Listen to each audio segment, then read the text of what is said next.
Gujarat Chamber of Commerce and Industry. Grow business. Transform Gujarat.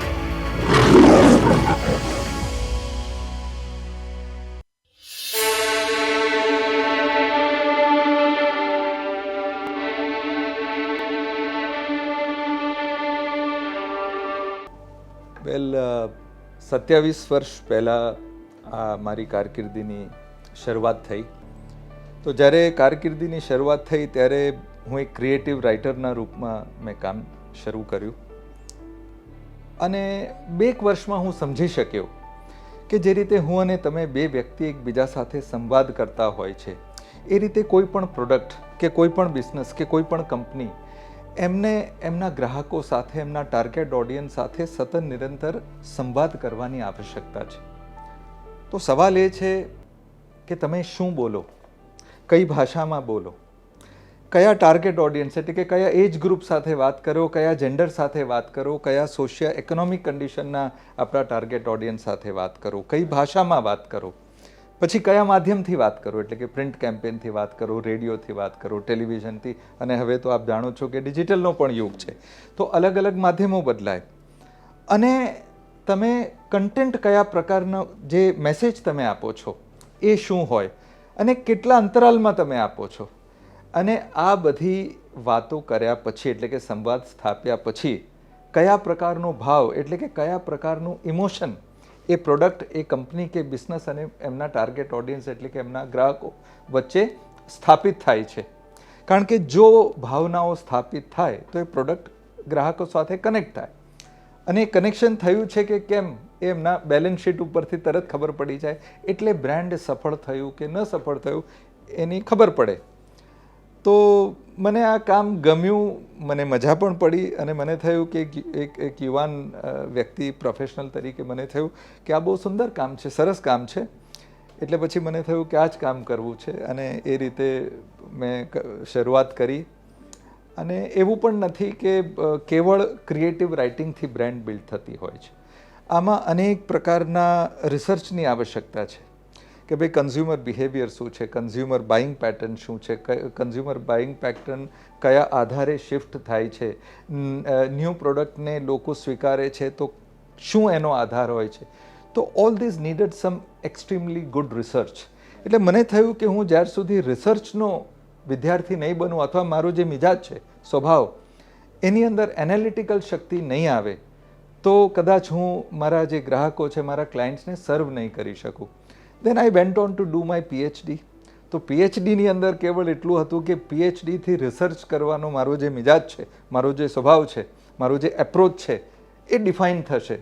So I did my PhD અને એના લીધે એક રિસર્ચનો એક પાસો પણ એમાં જોડાઈ ગયો. એટલે ભાષા, ભાવ અને રિસર્ચ, તો આ બધું કરતાં કરતાં જીવનના 27 વર્ષ નીકળી ગયા અને હજી આનંદમાં છું.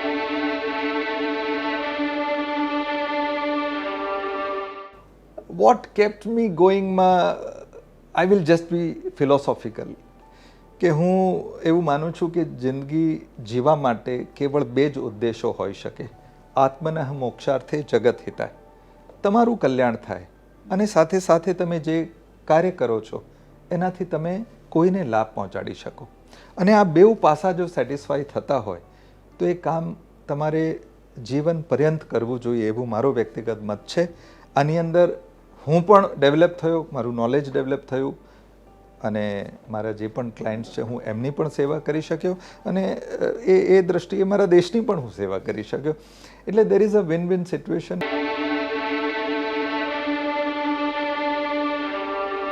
મને યાદ છે વર્ષો પહેલાં એટલે કે 15-18 વર્ષ પહેલાં કલકત્તામાં હું ક્યાંક બોલતો હતો અને મેં કહ્યું હતું કે brand is a living thing. એવા શબ્દનો મેં પ્રયોગ કર્યો હતો કે બ્રાન્ડનો જન્મ થાય છે, પછી બ્રાન્ડ એક બાળકની જેમ ડેવલપ થાય છે, પછી એક યુવાન પુત્રની જેમ એ તમને પૈસા પણ કમાઈ આપે છે અને બ્રાન્ડ જીવે છે, બ્રાન્ડ બીમાર પણ પડે છે, બ્રાન્ડ મૃત્યુ પણ પામે છે અને ઘણી વખતે નૈપથ્યમાં જઈને ફરીથી પાછું પણ આવે છે. જ્યારે મેં લાંબો રિસર્ચ કર્યો, જેમ જેમ એક વિદ્યાર્થી ભાવ મારી અંદર સશક્ત થતો ગયો, ત્યારે મેં જોયું કે જેટલા પણ સફળ બ્રાન્ડ છે એ સફળ બ્રાન્ડની પાછળ ખૂબ ઉત્સાહી, ઉર્જાવાન અને સકારાત્મક અભિગમ રાખનારા બિઝનેસ લીડર્સ હતા. મેં એવા પણ બિઝનેસનું એનાલિસિસ કર્યું અથવા રિસર્ચ કર્યું કે જેમાં સંભાવના તો બિઝનેસમાં બહુ હતી, પણ એ બિઝનેસ એ બ્રાન્ડ સફળ ન થઈ. એની અંદર પણ મને લાગ્યું કે એમના જે બિઝનેસ ઓનર્સ છે, જે એમના સંચાલકો છે, એમની અંદર ક્યાંક એક સકારાત્મકતા અને એક ઇન્ક્લુઝિવ નેચર એપ્રોચ એ બધામાં એક અભાવ હતો. So I came to a conclusion કે great brands are build by energetic individuals. ઉર્જાવાન વ્યક્તિઓ સફળ બ્રાન્ડ બનાવે છે.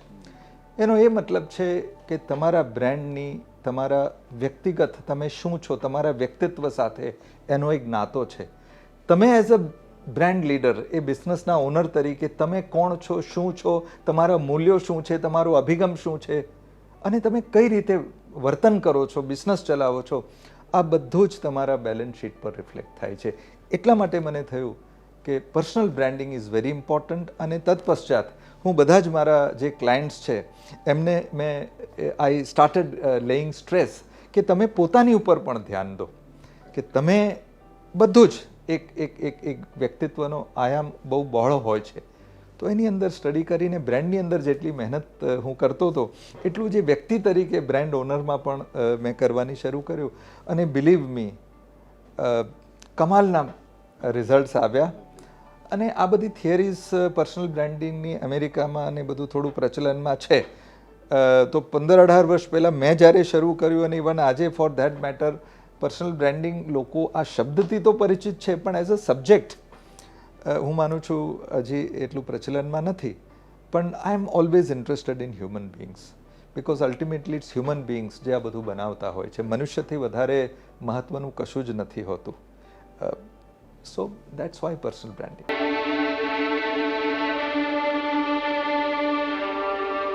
જો ભારતની પાવનપુણ્ય ભૂમિમાં તમે જુઓ તો અનાદિકાળથી આજ દિન સુધી ઘણા બધા લોકો પ્રેરણાના સ્ત્રોત રહ્યા છે.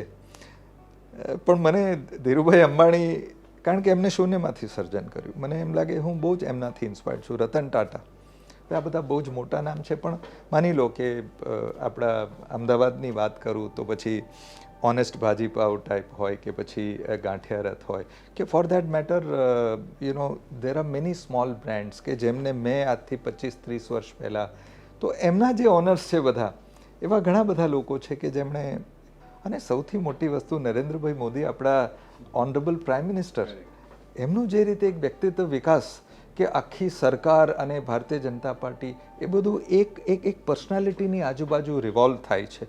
અને જ્યારે પર્સનાલિટીની અંદર નીતિ પણ હોય, મૂલ્ય પણ હોય અને સેવાભાવ પણ હોય, પછી બિઝનેસ હોય કે રાજકારણ કે કોઈ પણ ક્ષેત્ર, તો સાહેબ એના પરિણામો હંમેશા સુંદર જ આવતા હોય છે.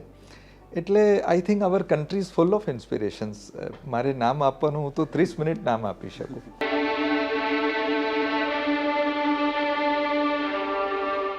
પહેલાં તો બ્રાન્ડ શું છે એ આપણે સમજી લઈએ ઠીકથી.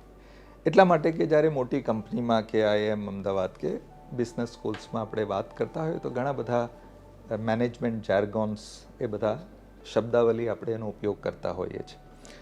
પણ Gujarat chamber of commerce and industry, MSMEના પણ મિત્રોને બ્રાન્ડ શું છે એ સમજાવવા માંગે છે, એનો મને બહુ જ આનંદ છે. જુઓ, હું સાધારણ ગુજરાતીમાં તમને કહું કે ગુજરાતી ભાષામાં આપણે એમ કહીએ છીએ કે પેલાની છાપ ખરાબ છે, પેલાની છાપ સારી છે. તો આ જે છાપ શબ્દ છે, આપ જાણો છો ગુજરાતીમાં, બરાબર છે? તો એ છાપ શું છે? તો છાપ છે કે કોઈના મનમાં આપણા વિશેની ધારણા. તમારી છાપ મારા મનમાં સારી છે એટલે હું એવું ધારું છું કે તમે સજ્જન વ્યક્તિ છો. તો એ જે ધારણા છે, દેટ ઇઝ ઇમ્પ્રેશન. તો લોકોના મનમાં એક વ્યક્તિ વિશે, એક ધંધા વિશે, એક બિઝનેસ વિશે, એક ઓર્ગેનાઇઝેશન વિશે શું છાપ છે, એ એની બ્રાન્ડ વેલ્યુ છે. એટલે દરેક વ્યક્તિ આ દુનિયામાં એ એના વર્તુળમાં એની કોઈ તો છાપ હોય છે. અને એ જે વેપાર કરે છે એ વેપારની પણ છાપ હોય છે. ઘણી વખતે તમે જુઓ તો તમે કોઈ એવા કિરાણાની દુકાનમાં જાઓ તો આપણને બહુ પસંદ હોય છે. એ તો કોઈ વસ્તુ બનાવતો નથી, તેલ કોઈ મોટી કંપનીનું વેચે, ટૂથપેસ્ટ કોઈ કંપનીનું વેચે, દાળ કોઈ કંપનીનું વેચે, પણ એની દુકાન બહુ સ્વચ્છ હોય, એ બહુ હસમુખ હોય, બધા સાથે બહુ સારી રીતે વર્તન કરતો હોય, જેની ઉપર વિશ્વાસ હોય, એ કેલ્ક્યુલેટેડ રિસ્ક લઈને એમને ક્રેડિટ પણ આપતો હોય. ગરમી હોય તો એમ પૂછે કે લો એક ગ્લાસ પાણી પીઓ. તો આ બધાને લીધે એની એક છાપ ઊભી થાય છે આપણા મનમાં, એ જ એની બ્રાન્ડ વેલ્યુ છે. તો brand is creating impressions, brand is your impression and the process, જે પ્રક્રિયાથી તમે બ્રાન્ડ બિલ્ડ કરો છો એને બ્રાન્ડિંગ કહેવાય. તો બ્રાન્ડ અને બ્રાન્ડિંગ એક વખત આપણને સ્પષ્ટ થાય તો આપણને ખબર પડે કે કઈ રીતે આપણા વર્તનથી અને આપણા બિઝનેસથી, એટલે બ્રાન્ડ અને બ્રાન્ડિંગથી આપણા બિઝનેસને લાભ થઈ શકે છે. એટલા માટે બહુ જરૂરી છે કે નાના MSMEના આપણા મિત્રો પણ બ્રાન્ડ અને બ્રાન્ડિંગ બેઉને સમજે અને એમના બિઝનેસ માટે ઇટ ઇઝ વેરી હેલ્પફુલ.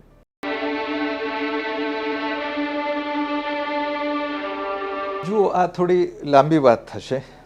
એમાં આ જવાબને હું બે રીતે વિભાજિત કરું છું. એક તો બિઝનેસ ડેવલપ થશે કે નહીં એ મિસકન્સેપ્શન હોય છે, ભ્રાંતિ હોય છે એમના મનમાં કે ભાઈ આ ચાલુ તો કર્યું છે પણ થશે ક્યાં સુધી પહોંચશે, કોમ્પિટિશન આ તે. હું બધા જ મારે પણ ક્યારેક MSMEના મિત્રો સાથે ઇન્ટરેક્ટ કરવાનું થાય તો એમને હંમેશા કહેતો હોઉં છું કે ભારત અને ભારતના માર્કેટને ઠીક સમજી લેવાની જરૂર છે, ખાસ કરીને MSMEના મિત્રોને. માનનીય પ્રધાનમંત્રીજી હંમેશા એવું કહેતા હોય છે કે understand the power of middle class. તો આ મિડલ ક્લાસ છે શું? ભારતની અંદર મારી પાસે એક્ઝેક્ટ આંકડો નથી કારણ કે મેં લેટેસ્ટ કાંઈ રિસર્ચ કરીને નથી આવ્યો, પણ ભારતમાં લગભગ 90 કરોડથી 100 કરોડ મિડલ ક્લાસ છે. આ મિડલ ક્લાસની અંદર lower middle class, middle class અને અપર મિડલ ક્લાસ છે. અને છેલ્લા 30 વર્ષની અંદર ભારત જ એકમાત્ર દેશ છે જ્યાં એક વખત ગરીબી રેખાથી ઉપર ઉઠીને કોઈ મિડલ ક્લાસમાં આવ્યું હોય તો એ ફરી ગરીબી રેખામાં નથી પડ્યો, નહીવત. આ એક બહુ સુંદર બાબત છે. હવે આનો મતલબ શું? What is the power of middle class? Middle ક્લાસનો બહુ સાધારણ શબ્દોમાં હું એની વ્યાખ્યા કરું તો મિડલ ક્લાસનો મતલબ છે કે જેની પાસે એક ફિક્સ્ડ ઇન્કમ છે. જેની પાસે ફિક્સ્ડ ઇન્કમ છે એ પોતાના એક્સપેન્ડિચરને પ્લાન કરે છે. દાખલા તરીકે કોઈ માણસ એક વોચમેન છે, એની પાસે કેવળ 18 કે 20,000 રૂપિયાની ઇન્કમ છે, તો એ 20,000 રૂપિયા એની પાસે છે આખા મહિનાનું પ્લાનિંગ કરવા માટે કે ભાઈ મારી તમારી જેમ કદાચ બહુ કોસ્ટલી 50-60 રૂપિયાનું સાબુ નહીં વાપરે, 10, 12, 15, 16 રૂપિયાનું સાબુ વાપરશે. દીકરી 10thમાં હશે તો કોઈ EMI આપીને કોઈ લેપટોપ પણ લીધું હશે, 5,000નું શર્ટ નહીં પહેરે પણ 500-1000 રૂપિયાનું વર્ષમાં એકાદ બે શર્ટ પણ ખરીદશે. તો એની પાસે એ 20,000 રૂપિયાનું પ્લાનિંગ છે. આપણા દેશની અંદર જે મિડલ ક્લાસનું સ્પેન્ડિંગ પાવર છે એટલું બધું જબરજસ્ત છે, મોટું છે, એના કરતાં આપણી સંખ્યા વધારે છે અને ફિક્સ્ડ ઇન્કમ છે. આ લોકોના એસ્પિરેશન્સ મોટા હોઈ શકે પણ એમનું બજેટ લિમિટેડ છે. તો એમના બજેટની અંદર આપણે એમને કોઈ પ્રોડક્ટ કે સર્વિસ આપીએ તો મેં અગાઉ કહ્યું તેમ એક વ્યક્તિ તરીકે આ મિડલ ક્લાસની સેવા એ કેવળ તમે માલ વેચો છો તો પૈસા મળે છે, નફો પણ મળે છે, પણ ભારતની અંદર તમે જ્યારે અત્યારે બિઝનેસ કરો છો તો તમે એ ક્લાસને એ પૈસામાં સારી વસ્તુ આપો ને, એમને અનુરૂપ વસ્તુ આપો, એટલે વેલ્યુ ફોર મની આપો, તો તમે બિઝનેસ પણ કરો છો અને તમે દેશની સેવા પણ કરી શકો છો. એટલે અત્યારે આપણે એવા સ્ટેજમાં છીએ કે આ મિડલ ક્લાસને જો આપણે બરાબર પ્રોડક્ટ કે સર્વિસ આપીએ તો ન કેવળ આપણે બિઝનેસ કરીશું પણ આપણે દેશની સેવા કરીશું. આથી હું ઘણી વખત મિત્રોને કહેતો હોઉં છું કે 10-15 વર્ષ પહેલાં કોઈને કીધું હોત કે રિલાયન્સ કે અદાણી જેવા સમૂહ ઘર વકરીની વસ્તુ વેચે, રિલાયન્સ ફ્રેશ શાકભાજી વેચે, તો કોઈ આપણી પર હસ્યું હોત કે ભાઈ શું વાત કરો છો તમે. પણ ઇટ મેક સેન્સ. મિડલ ક્લાસના સ્પેન્ડિંગ પાવરને ટેપ કરવું એક બહુ જ મોટો સ્માર્ટ ડિસિઝન છે. એટલે બધા જ MSMEના મિત્રોને હું કહું છું કે આ 100 કરોડ 90 કરોડથી 100 કરોડ મિડલ ક્લાસની જો સેવા કરશો ને તો આ 100 કરોડ લોકો તમને કરોડપતિ તો બનાવશે જ. ખાલી એટલું ધ્યાન રાખજો કે પ્રોડક્ટ સારી હોય, ગુણવત્તા હોય અને તમારી સર્વિસ બરાબર હોય, તમારા મૂલ્યો બરાબર હોય અને એક સેવા ભાવ હોય, એક પ્રેમ ભાવ હોય. ભારત માટે પ્રેમ શું છે? આ જ મૂલ્યો ઉપર અને યુ હેવ બ્લેસિંગ્સ. તો એક વસ્તુ આ સમજી લઈએ કે ભારતનું અર્થતંત્ર, ઘણી વખત આપણે ઇકોનોમી, અર્થતંત્ર આ બધા શબ્દોની અંદર નાના વેપારીઓ બચારા સમજી નથી શકતા, એટલે મેં આટલી સરળ ભાષામાં. તો એક તો અહીંયા ઓપોર્ચ્યુનિટી છે. India is a 3 trillion economy. 2027 સુધી આપણે 5 ટ્રિલિયન ઇકોનોમી થઈ રહ્યા છે. ભારતની અંદર એમએસએમઈના મિત્રોને નાના વેપારી મિત્રોને સમજવાની જરૂર છે કે ભારત બહુ ફાસ્ટ જેનેરિક બ્રાન્ડથી ઓર્ગેનાઇઝ બિઝનેસમાં જઈ રહ્યું છે. બિલો બને છે, ટેક્સ અપાય છે, દેશનું રેવન્યુ બને છે અને ઓર્ગેનાઇઝડ ઇકોનોમી થાય છે, ડિજિટલ ઇકોનોમી થઈ રહી છે. એટલે આ સ્પેન્ડિંગ પાવર જે છે એના લીધે દેર વોઝ નેવર ભારતની અંદર સફળ થવા માટે આજે જે ઉપયુક્ત સમય છે એવો અત્યાર સુધી છેલ્લા હું કહું છું ભારતની આઝાદી પછી ક્યારેય કોઈ એવો સમય નહોતો. સફળ થવા માટે બેસ્ટ સમય આ છે. તો એક ભાગ તો આ થઈ ગયો. અને મિસકન્સેપ્શનને આપે પૂછું કે ભ્રાંતિ શું હોય છે. તો નાના વેપારી મિત્રોને એવું હોય છે કે ભાઈ મોટી કંપની પાસે લાખો કરોડો રૂપિયા હોય છે બ્રાન્ડિંગ કરવા માટે, માર્કેટિંગ કરવા માટે. તો એ લોકો તો પોતાની વાત વધુને વધુ લોકો સુધી પહોંચાડી શકે. અમે નાના બ્રાન્ડ છે, અમારી પાસે લિમિટેડ બજેટ છે, તો શું કરવું. એમએસએમઈના મિત્રોને મારે કહેવું છે કે આજે મોટી મેગા બ્રાન્ડ્સ છે, મોટા બ્રાન્ડ છે, એમનું ઇનપુટ કોસ્ટ, મોટી ફેક્ટરી, હજારોની સંખ્યામાં લોકો, એમનું ઇનપુટ કોસ્ટ બહુ વધારે હોય છે. એટલા માટે એમનું જે ટર્નઓવર હોય એ મેસિવ હોય તો એ બ્રેક ઇવન અથવા પ્રોફિટમાં જઈ શકે. એટલે એમનો ખર્ચ એ પણ ઇનપુટ કોસ્ટ એમની હાઈ હોય છે. સેકન્ડલી, ભારતમાં ને આખા એશિયામાં કે વિશ્વ લેવલ ઉપર એ બ્રાન્ડ જ્યારે કામ કરતું હોય તો એની પાસે ભૂલ કરવા માટે કોઈ અવકાશ હોતો નથી. હું નામ તો નહીં દઉં પણ એક ચોકલેટ બ્રાન્ડ અમુક વર્ષ પહેલાં લોકોને એવું હતું કે આ ચોકલેટ બ્રાન્ડમાં કઈ તકલીફ છે, પછી બચ્ચન સાહેબને લાવીને બહુ મોટું કેમ્પેન કરવું પડ્યું હતું કે નૂડલની બ્રાન્ડમાં કઈ તકલીફ છે એવી વાત આવી 2-3 વર્ષ પહેલાં અને થાઉઝન્ડ્સ ઓફ ક્રોરનું નુકસાન થયેલું અને પછી એ બ્રાન્ડે બધી. તો એમના માટે ભૂલ કરવાની અવકાશ નથી. પણ જે એમએસએમઈની અંદર જે નાના વેપારી મિત્રો છે એમના ગ્રાહકો એમનાથી વધારે નજીક છે. કાં તો એ ડાયરેક્ટ બિઝનેસ કરી રહ્યા છે, કાં એમની પાસે કોઈ ડીલર નેટવર્ક હોય તો ડીલર, પેલા લોકોને 50,000 ડીલર નેટવર્ક, 5,000ને ડીલ કરવું પડે. તમારી પાસે 5, 25, 50 હોય તો એનો મતલબ કે વ્યક્તિગત સંપર્ક કરવાનો અવકાશ નાના બિઝનેસ પાસે છે. પછી તમે ફીડબેક પણ એમની પાસેથી દિન પ્રતિદિન લો છો અને નાની મોટી ભૂલ પણ થઈ જાય તો તમારી ક્ષમાયાચના પણ થઈ જાય છે. એ ભૂલને સુધારવા માટેનો પણ અવકાશ હોય છે. આ ઉપરાંત એક આંકડો હું તમને આપવા માંગુ છું. મારા ખ્યાલથી દિવ્ય ભાસ્કરે કે કોઈ ન્યૂઝપેપરમાં 2 વર્ષ પહેલાં મેં આ વાંચ્યું પણ હતું અને મારા પણ રિસર્ચમાં આવ્યું છે કે ભારતમાં અત્યારે લગભગ નોટ એક્ઝેક્ટ 30,000 એવી નાની બ્રાન્ડ છે જે ભયંકર પ્રોફિટ કરે છે અને મોટી મોટી બ્રાન્ડ હોવા છતાં એ બહુ સારું સફળ કામ કરી રહ્યા છે. હું તમને મારા વ્યક્તિગત એક અવલોકનના આધારે કહું કે 140 કરોડના દેશમાં 30,000 નહીં પણ 1 લાખ નાની બ્રાન્ડ, એટલે કે હજી 50,000 બીજી બ્રાન્ડ થાય ને તો પણ આ માર્કેટ એને સાથ આપી શકે. એટલે માર્કેટને પણ સારી પ્રાઇસ, સારી ક્વોલિટીના બ્રાન્ડની જરૂર છે. એટલે માર્કેટને પણ જરૂર છે, ગ્રાહકોને પણ જરૂર છે. એટલે હું એમએસએમઈના મિત્રોને કહીશ કે તમારી પાસે કંઈક એવી શક્યતાઓ છે જે મોટી બ્રાન્ડ પાસે નથી. એટલે તમે તમારી જે શક્તિઓ છે એની ઉપર તમે કામ કરો. તો કારણ કે વન સાઇઝ ફિટ્સ ઓલ ઇંગ્લિશમાં એક કહેવાત છે, એવું નથી હોતું. જે મોટી બ્રાન્ડની જે આખી સ્ટ્રેટેજી છે એ અલગ છે, એ એમના માટે છે. તમારે એને ફોલો કરવાની જરૂર નથી. એટલે મિસકન્સેપ્શન્સ રાખે નહીં, પોતાની ઉપર વિશ્વાસ રાખે. વ્યક્તિ તરીકે જે પ્રોડક્ટનું તમે સેલિંગ કરો છો એની ઉપર વિશ્વાસ રાખે. આ મિડલ ક્લાસ એમને સર્વ કરવું છે એવી ભાવના રાખે. સફળ થવા માટે, ન સફળ થવા માટે કોઈ કારણ નથી. તમે એક જે લાઈન આમાં બોલ્યા મને એકદમ મનથી લાગી ગઈ અને મારી ફેવરેટ લાઈન થઈ ગઈ ઇન્ટ્રોમાંથી કે અગર આપણે 100 કરોડ લોકોને સર્વ કરશું તો અમને કરોડપતિ બનવાથી કોઈ રોકી નહીં શકે. સાચી વાત છે. વેધર અ પ્રોડક્ટ કે સર્વિસ, આપણે એમએસએમઈ તરીકે અગર આપણે આ મિડલ ક્લાસને સાચવી લીધા તો બિલકુલ, તો મિડલ ક્લાસ આપણને સાચવી લેશે. સત્ય એકબીજાને સાચવશે. આડંબર, મિથ્યા એકબીજાને સાચવી નહીં શકે, પણ સત્ય એકબીજાને એટલે તમે નિખાલસ માનથી સારી પ્રોડક્ટ લઈ સારા પ્રાઇઝમાં એમને કંઈક મદદરૂપ થવું છે એવી ભાવથી જાઓ, તમને આવકારી લેશે.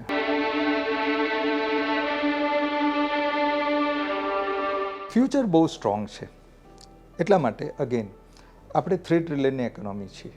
તમે જુઓ તો 1947 પછી 1992માં 45-50 વર્ષ પછી નરસિમ્હા રાવના સમયે ઓપન માર્કેટ ઇકોનોમી, ડિસેન્ટ્રલાઇઝેશન થયું ત્યારે આપણે 300 બિલિયનની ઇકોનોમી હતા. 50 વર્ષ લાગ્યા, પણ 30 વર્ષમાં 300 બિલિયનથી 3 ટ્રિલિયન થઈ ગયા. 27 સુધી આપણે 5 ટ્રિલિયન થઈ રહ્યા છીએ, અને માનનીય વડાપ્રધાનશ્રીએ કીધું છે કે એનાથી બીજા 5 જ વર્ષમાં આપણે 10 ટ્રિલિયન, અને મને વિશ્વાસ છે, આપણા બધાને વિશ્વાસ છે. તો જ્યારે વાયુ વેગથી આપણે સશક્ત થતા હોઈએ, નયા ભારત આ જ છે, આ જ પરિવારથી, તો આ પ્રકારના જ્યારે આપણી સ્થિતિ ઉદ્ભવતી હોય તો આપણી ઇકોનોમી દેશની અંદર જ, કારણ કે બહુ મોટું માર્કેટ છે ભારતનું, તો આપણી ઇકોનોમી આપણા સરહદોની અંદર જ મેક્સિમમ ફરે, અહીંથી જ ઇકોનોમી ઉદ્ભવે અને અહીંયા જ એ કન્ઝ્યુમ થાય, અને જે રીતે શરીરમાં લોહી અને શ્વાસ ફરે છે એ રીતે આપણા પૈસા અર્થતંત્ર આની અંદર મજબૂતીથી થાય, તો એ બહુ સારું છે. એટલા માટે હું એવું માનું છું કે મેક્સિમમ મેં આપને કહ્યું તેમ ઘણા બધા બ્રાન્ડ્સ છે કે જે હજી બિલ્ડ થવા માટે તૈયાર છે, માર્કેટનો સ્પેસ છે, વેક્યુમ છે, લોકોના એસ્પિરેશન છે, અને બ્રાન્ડિંગ એક ઇવોલ્વિંગ પ્રોસેસ છે. તમે માર્કેટિંગ કરવા જાઓ ને તો લોકો એમ ROI જુએ કે ભાઈ આનું રિટર્ન ઓફ ઇન્વેસ્ટમેન્ટ શું હોય, પણ બ્રાન્ડિંગનું ROI નથી હોતું, એ ક્રમશઃ થાય છે, ઇવોલ્વ થાય છે. કે તમે કંઈ ખાધું એટલે બાળક એકદમ મોટું ના થાય, ધીમે ધીમે મોટું થાય, એટલે ધીમે ધીમે એ બ્રાન્ડ બિલ્ડ થાય. એટલે હું માનું છું કે આ દેશની અંદર આપણને સારા નાગરિકોની જરૂર છે, સારા મૂલ્યનિષ્ઠ. See, you have to believe in your self. તમે પોતાની અંદર વિશ્વાસ નહીં કરો તો દુનિયા તમારી અંદર નહીં કરે, તમે તમારા પ્રોડક્ટમાં નહીં કરો દુનિયા નહીં કરે. એટલે હું કહું છું કે સારા લોકોની જરૂર છે, સારા પ્રોડક્ટની જરૂર છે, સારા સંસ્કારોની જરૂર છે. આ ભારત સંસ્કારોથી જ અહીં સુધી પહોંચ્યું છે. એટલે મને લાગે છે કે આ બહુ જ મહત્ત્વનું છે, અને ભારતની ઇકોનોમીને મજબૂત કરવા માટે ભારત પોતે જ એક બહુ મોટું બ્રાન્ડ. હવે તમે જુઓ છેલ્લા 10 વર્ષમાં છાપ, મેં કહ્યું brand is the impression that people have in their minds. The impression of India has changed. Now we cannot afford to dilute it, so we have to become strong from inside. આપણે અંદરથી મજબૂત થઈએ. અને બીજું હું તમને કહું કે આજે ગુજરાતની વાત કહું, અગેન હું ક્ષમાયાચના કરીશ કે એક્ઝેક્ટ ફિગર નથી, પણ હું એપ્રોક્સિમેટ કહું છું. ગુજરાતની અંદર 6.5 કરોડ લોકો છે, એમાં લગભગ 1.30 કરોડ 1.5 કરોડની અંદર લોકોને એમ્પ્લોયમેન્ટ MSME આપે છે. આપ થોડું ગૂગલ કરીને કે તમે ચેમ્બરમાં પૂછી લેશો તો લગભગ 25-26% સુધીનું જે ગુજરાતનું GDP છે એની અંદર કોન્ટ્રીબ્યુશન પણ એમ. તો આ MSME સેક્ટર, અને જે MSME નથી એ પણ બ્રાન્ડમાં, તો એટલે સાહેબ બ્રાન્ડ જે છે એ ડેવલપમેન્ટ એટલે ગુજરાતની ઉન્નતિ, દેશની ઉન્નતિ. तो अपने लिए ज़िंदगी बनाइए और देश के लिए भविष्य बनाइए. अपने लिए ज़िंदगी बनाने का ज़रिया ब्रांडिंग है, देश के लिए भविष्य बनाने का ज़रिया भी.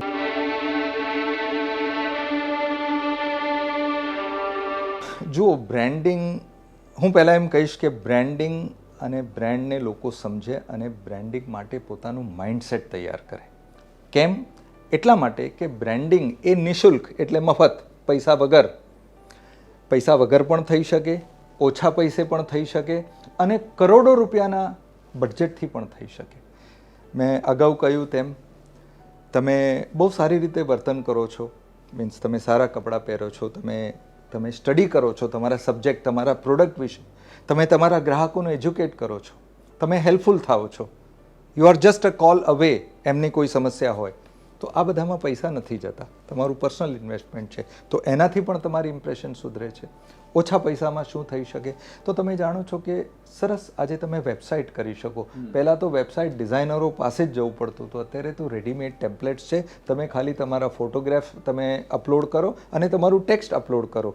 SEO તમે કરી શકો, એના માટે બહુ પૈસા. સર્ચ એન્જિન ઓપ્ટિમાઇઝેશન, કારણ કે જ્યારે પણ ગૂગલમાં કોઈ સર્ચ કરે તો તમારા પ્રોડક્ટની માહિતી એમના એટલીસ્ટ સર્ચમાં આવે, એના માટે SEO જરૂર છે. એના માટે બહુ પૈસા નથી થતા, ઓછા પૈસા થાય છે. તો એટલું તો તમે કરી શકો. સુંદર સરસ તમે વેબસાઇટનું ટેમ્પલેટ, અને આપ તો જાણો છો કે આજે ChatGPT જેવું આવ્યું છે. બહુ જ નાના વેપારીઓ કદાચ આનાથી પરિચિત ના હોય તો એમના બાળકોને કે આજે 10th 12th કોલેજમાં જે બાળકો ભણે છે એમની મદદ લે. તો જે કન્ટેન્ટ ક્રિએશન છે એમાં એ ChatGPT આર્ટિફિશિયલ ઇન્ટેલિજન્સમાં જે વધારે એડવાન્સ છે, કદાચ એના માટે સ્મોલ એન્ટરપ્રાઇઝના મિત્રો કદાચ અત્યારે તૈયાર ના હોય, એ કરી શકે. એટલા માટે હું એવું માનું છું કે બ્રાન્ડિંગ એક માઇન્ડસેટ છે. તમે પહેલાં એવું ના માનો કે તમે નથી કરી શકતા, કારણ કે આ બ્રહ્મ વાક્ય યાદ રાખો કે બ્રાન્ડ એટલે તમારી છાપ, તમારું ઇમ્પ્રેશન. અને છાપ ઊભી કરવા માટે પૈસા જોઈએ એવું નથી. સારું પ્રોડક્ટ હોય, ક્વોલિટી સરસ હોય, સર્વિસ સરસ હોય, તમારું વર્તન સરસ હોય, તમે અન્ડરસ્ટેન્ડ હ્યુમન બિંગ્સ. આ દુનિયામાં છેલ્લી વ્યક્તિ જીવશે ને ત્યાં સુધી ઇમોશન્સ કામ કરે છે, ભાવનાઓ કામ કરે છે. તો ભાવનાત્મક રીતે જ્યારે તમે લોકો સાથે તમે કનેક્ટ થાઓ છો તો પણ તમારું બ્રાન્ડ બને છે, પર્સનલ બ્રાન્ડ પણ અને તમારું પ્રોડક્ટ. એટલે બ્રાન્ડિંગ એક માઇન્ડસેટ છે, એ કોઈ પણ ક્ષણે સંભવ છે, પૈસા વગર સંભવ છે, ઓછા પૈસા સાથે સંભવ છે, અને આપણી પાસે બહુ મોટું બજેટ હોય તો સંભવ છે જ. અને અત્યારે સોશિયલ મીડિયાની શક્તિ, ડિજિટલ મીડિયાની શક્તિ, આ બધી શક્તિઓનો આના સોશિયલ અને ડિજિટલ મીડિયાના જે સદ્ગુણો છે, જે એના સારા પ્રભાવ છે, એને સ્ટડી કરો. વિદ્યાર્થી થવું બહુ જરૂરી છે. તમારા નોલેજને બ્રાન્ડિંગ માટે તમે તમારા નોલેજને રોજ તમે 30 મિનિટ પણ તમે તમારા સબ્જેક્ટ ઉપર, તમારી ઉપર, અને આ બધું જ્યારે આપશો તો એક મહિનામાં તમે 15 કલાક આપશો અને આખા વર્ષમાં તમે 150 થી પોણા 200 કલાક આપશો. એક વર્ષ પછી તમે કોઈ અલગ વ્યક્તિ થઈ જશો. એટલે બ્રાન્ડ અને બ્રાન્ડિંગ એ બધા જ માટે સંભવ છે. એટલે એ માઇન્ડસેટનો વિષય છે. એટલે તત્ક્ષણ બધા જ શ્રી ગણેશ કરે, આત્મવિશ્વાસથી કરે, અને બધાને સફળતા મળશે એવું માનું છું.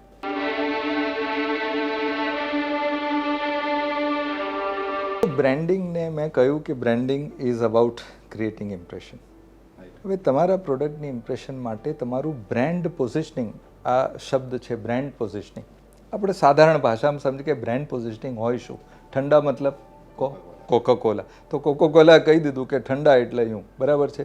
મર્સિડીઝ બેન્ઝ એટલે ક્લાસ, BMW એટલે ડ્રાઇવિંગ એક્સપિરિયન્સ, અમેરિકા એટલે સુપર પાવર, આમિર ખાન એટલે પરફેક્શનિસ્ટ, ભારત એટલે આધ્યાત્મ. આ બધું બ્રાન્ડ પોઝિશનિંગ છે. એક શબ્દમાં તમે શું છો પહેલાં તો એ ખબર પડવી જોઈએ. એટલે બ્રાન્ડ પોઝિશનિંગ કરો. એટલે એ બ્રાન્ડ પોઝિશનિંગને અનુરૂપ જે ટાર્ગેટ ઓડિયન્સ છે, જે ગ્રાહક છે, એમના સુધી સંવાદ.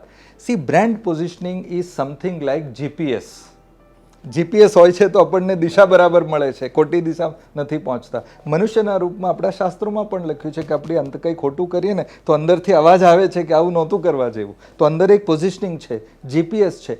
બ્રાન્ડ પોઝિશનિંગ જરૂરી છે કે તમે, એટલે પ્રોડક્ટ કે સર્વિસ, તમે શું છો, કોના માટે છો, એક શબ્દ સુધી એને ડિફાઇન કરો. તો બ્રાન્ડ પોઝિશનિંગ જ્યાં સુધી તમે નહીં કરો, તમે બધા માટે ઉપલબ્ધ છો, તમે બધું જ છો એવું ના હોય. એટલે બ્રાન્ડ પોઝિશનિંગ કરે તો એનાથી જે તમારો ટાર્ગેટ ઓડિયન્સ છે, જે તમારા ગ્રાહક છે, એમના વિશે ખબર પડશે. ગ્રાહકોને પણ મદદ મળશે કે ભાઈ કોકોકોલા ઠંડા છે તો જેને ઠંડુ પીવું છે, ઠંડાનો વિચાર કરશે તો એનો પણ વિચાર કરશે, બીજા પણ બધા પદાર્થ છે પીવા માટે.